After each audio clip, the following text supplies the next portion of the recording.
Yo, I'ma explain why you probably never see me. I push a Lamborghini, church I magic like Houdini. My body shaped like genie, booty dreamy, waist is teeny. Yes.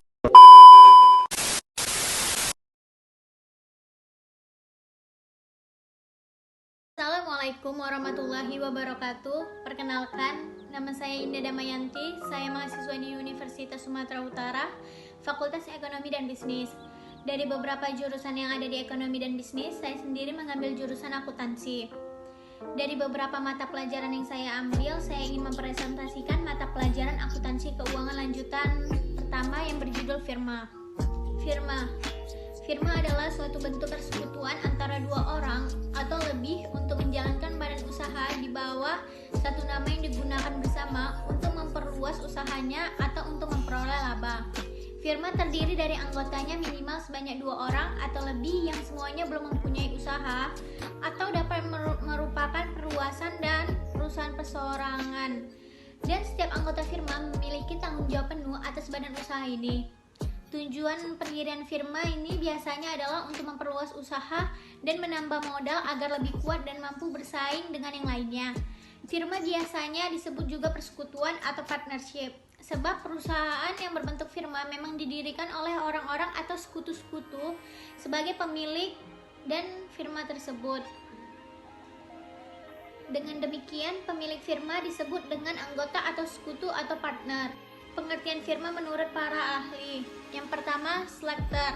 Menurut Slagter, pengertian firma adalah suatu perjanjian kerjasama antara 2 orang atau lebih untuk menjalankan suatu perusahaan di bawah nama bersama agar mendapatkan keuntungan atas hak kebendaan bersama guna mencapai tujuan. Pihak-pihak di antara mereka mengikat diri untuk memasukkan uang, barang, nama baik, hak-hak, atau kombinasi daripadanya ke dalam persekutuan.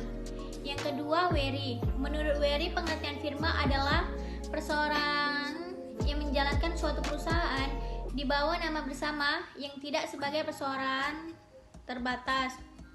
Yang ketiga, Undang-Undang Hukum Dagang Republik Indonesia. Menurut Undang-Undang Hukum Dagang Republik Indonesia, pengertian firma adalah tiap-tiap perserikatan yang didirikan guna menjalankan suatu perusahaan yang dibawahi oleh suatu nama bersama. Yang keempat, William Molegraf. Menurut Molegraf, pengertian firma adalah suatu persekutuan atau perkumpulan yang didirikan untuk menjalankan perusahaan di bawah nama bersama dan yang mana anggotanya tidak terbatas tanggung jawabnya terhadap perikatan perseorangan dengan pihak ketiga. Jenis-jenis firma. Jenis firma dapat dengan mudah dikenali dari kegiatan usaha yang dilakukannya. Berikut ini adalah jenis-jenis firma dan contoh firma. Yang pertama, firma dagang. Firma dagang ini bergerak di industri perdagangan dan berfokus pada kegiatan jual beli barang. Jenis firma ini didirikan untuk menjalankan perusahaan di bidang perdagangan. Kegiatan utamanya adalah jual beli barang. Beberapa contoh perusahaan dagang antara lain seperti perusahaan Nike, Zara, dan lain-lain.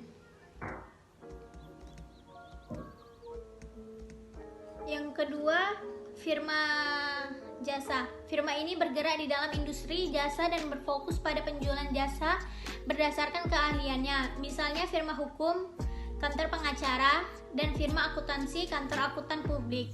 Jenis firma ini didirikan untuk menjalankan bisnis di sektor jasa. Yang ketiga, firma umum. Jenis firma ini adalah firma semua anggota yang ada di dalamnya memiliki kekuasaan yang tak terbatas. Semua anggotanya bertanggung jawab pada operasional perusahaan, termasuk dalam utang piutang. Yang keempat, firma terbatas. Pada firma terbatas, berbeda dengan firma umum, semua anggota yang ada di dalamnya tidak memiliki kekuasaan yang terbatas. Tanggung jawab dan kewajiban anggotanya dibatasin. Karakteristik badan usaha firma. Kita bisa mengenali persekutuan firma dengan melihat ciri-cirinya. Mengacu pada pengertian firma di atas, berikut ini adalah ciri-ciri firma. Yang pertama, firma didirikan oleh 2 orang atau lebih dalam suatu perjanjian. Yang kedua, badan usaha firma menggunakan satu nama perusahaan yang sama dalam menjalankan seluruh kegiatan bisnisnya. Yang ketiga, setiap anggota secara aktif mengelola perusahaan dan menjalankan bisnis secara aktif. Yang keempat, anggota firma dapat membuat perjanjian dengan pihak lain. Yang kelima, dalam menjalankan perusahaan, semua keuntungan dibagi secara proporsional di antara anggota. Tapi ini bukan syarat yang mutlak. Kelebihan dan kekurangan firma.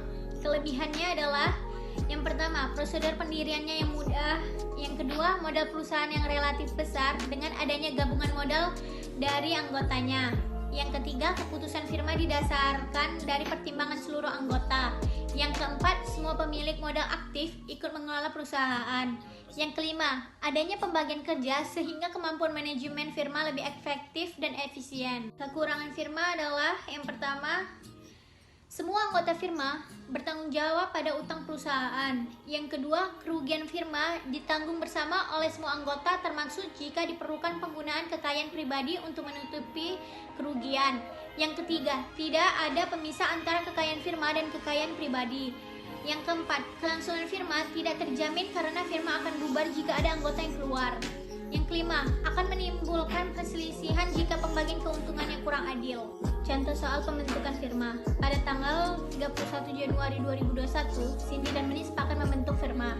Cindy menginvestasikan uang cash sebesar 100 juta, sedangkan Meni menginvestasikan uang cash sebesar 50 juta, kendaraan 13 juta, dan peralatan 17 juta. Jurnalnya sebagai berikut.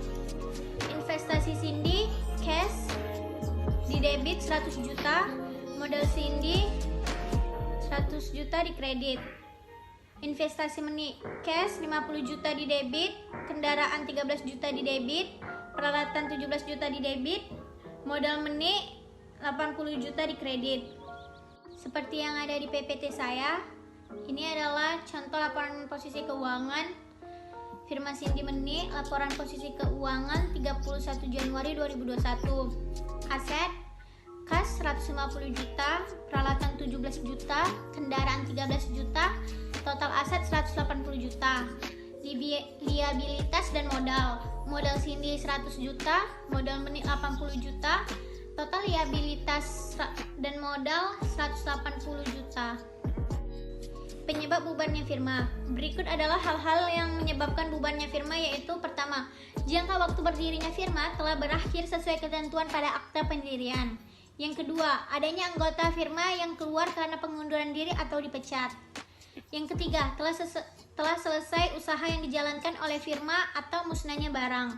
Yang keempat, adanya kehendak untuk membubarkan firma dari salah satu anggota. Yang kelima, ada anggota yang meninggal atau berada di bawah pengampuan atau dinyatakan valid. Sekian presentasi yang saya jelaskan pada video kali ini. Mohon maaf jika ada kekurangan atau kesalahan yang saya ucapkan, karena kesempurnaan itu hanya milik Allah Subhanahu wa Ta'ala. Sekian, terima kasih. Wassalamualaikum warahmatullahi wabarakatuh.